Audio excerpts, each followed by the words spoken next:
How will you gauge the success of Plus? Well, it's been out for a week. Yeah. So the initial indications are quite positive, and they would be an infinite number of people are unhappy because they don't have their invitations. Us included. Yes, I apologize. So the data, the first week data would be an infinite amount of interest in the invitations, and we're rate limited because we want to scale, we have to learn how to scale the systems, which is normal.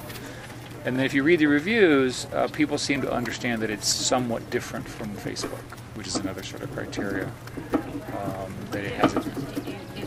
Well, yeah, and let me describe those. But I think that those were two. So the current inclination of the company is to invest heavily. I want to figure out a way to say this in a way that doesn't sound weird. We test stuff, and when it works, we put a lot more emphasis in it. So Google Plus, I don't know how to say it. All the signs are very positive. So now the whole company is now ramping up on top of it, right? But obviously after a week, you don't know. There have been a couple of cases, where there were a couple of privacy bugs which were fixed within a few days, stuff like that.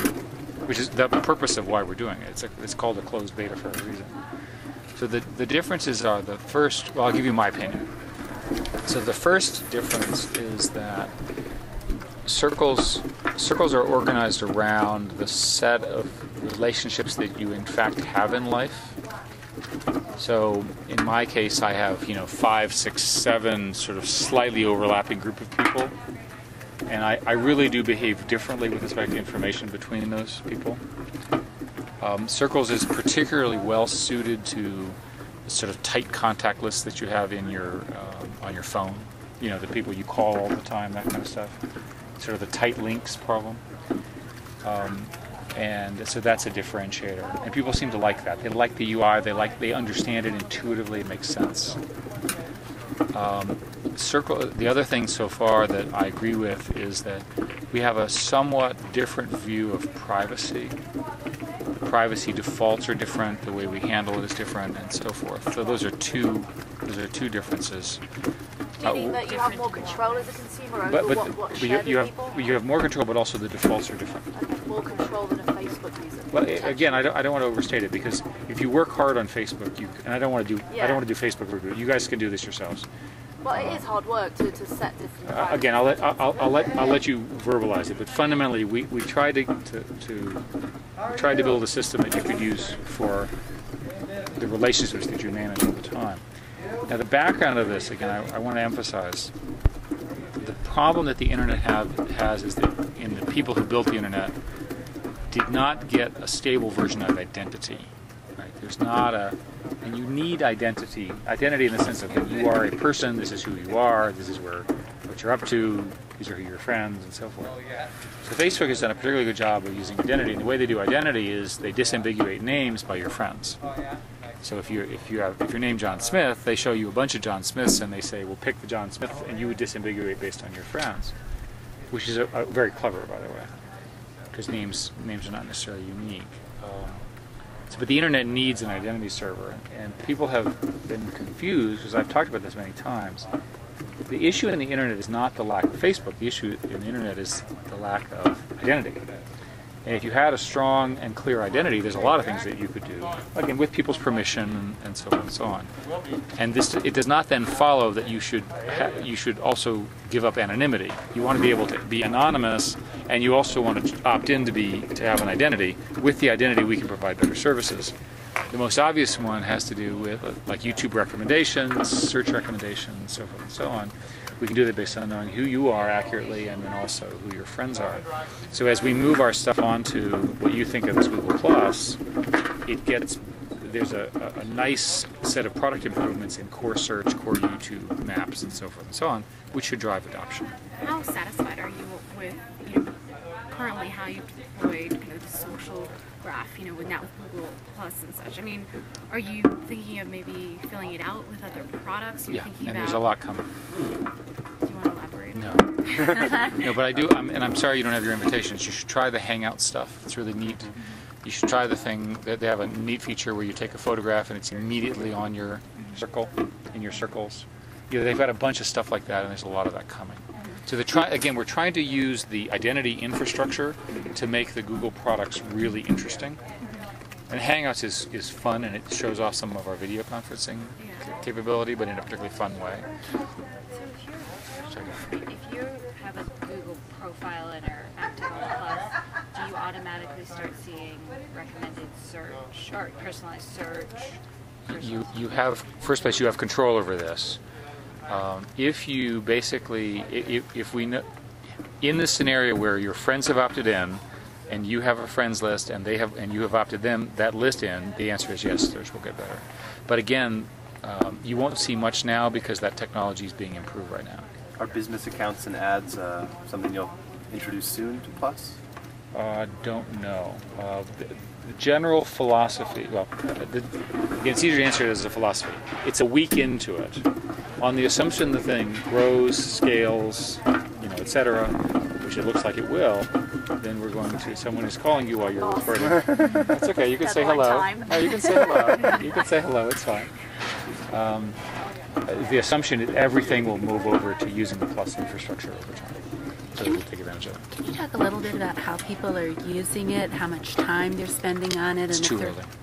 Too early. Even for preliminary indications, like what things are proving particularly popular? What's interesting, How many people were blocked from who had invitations in one? A lot, like millions. It's a real 20 million? I don't know. But we were reviewing it on Monday. Sorry, what day is today? Yesterday. Yes, I came in yesterday, last night. Yesterday we had a review on this, and it's like the biggest problem that they're dealing with. So, but I want to answer your question. We've been using earlier versions of this internally, and the things that we discovered so far were that the email solicitations, getting people to sign up, worked. That was one thing we learned. Another thing that we learned was that Hangouts, which is essentially it's essentially a group video conferencing that's simple and with your friends, is very popular among a younger demographic late at night. Okay. Like chat roulette. What are you saying? I want to be very clear. It's not chat roulette. I hope that's clear. What's the fate of Buzz?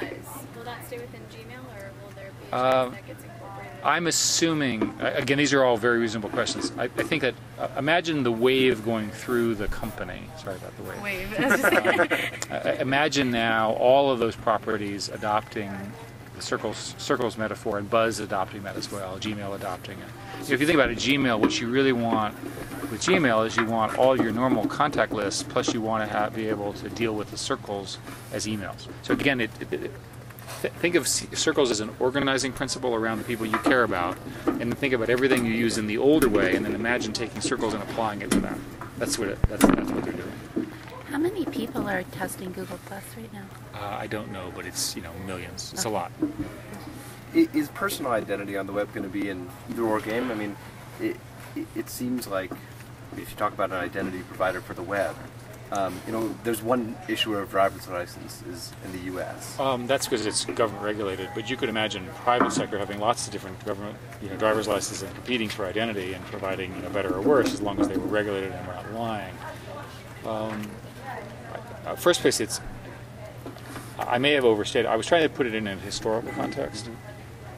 There will be multiple. So let's just review. There will be multiple sources of identity, and there will be multiple sources of essentially social networks at the technical level, meaning the link structure of who your friends are and so forth. All the companies that I've been talking with, the little companies and so forth, all understand the power of these networks, and as an example, and what they do is they generate these networks naturally. So an example would be that your BBM network, if you're a BlackBerry user, is such an example. WhatsApp, right, is an example of a company that has such a network. Now they don't express it that way, they don't package it that way, and it's hard to do it at scale and so forth. So that makes sense. Will Plus pursue something akin to a Connect strategy, where it'll be easy to, without much friction, use your Google identity on third-party sites? That is the objective. It requires the agreement of the other companies. Sure. So, and it's unclear to me whether we would get it or not. At the risk of sounding incredibly naive, did you approach Facebook about letting people import Facebook friends into Plus or any other type of... I can assure you we've had ongoing conversations with Facebook for at least 2 years on the subject of this. And if you go back and do using your favorite search engine, take a look at what happened after. Take a look at Gmail contact importation as a good example of a transaction. It's a rabbit hole. So I will just I'll let you do your research. Okay.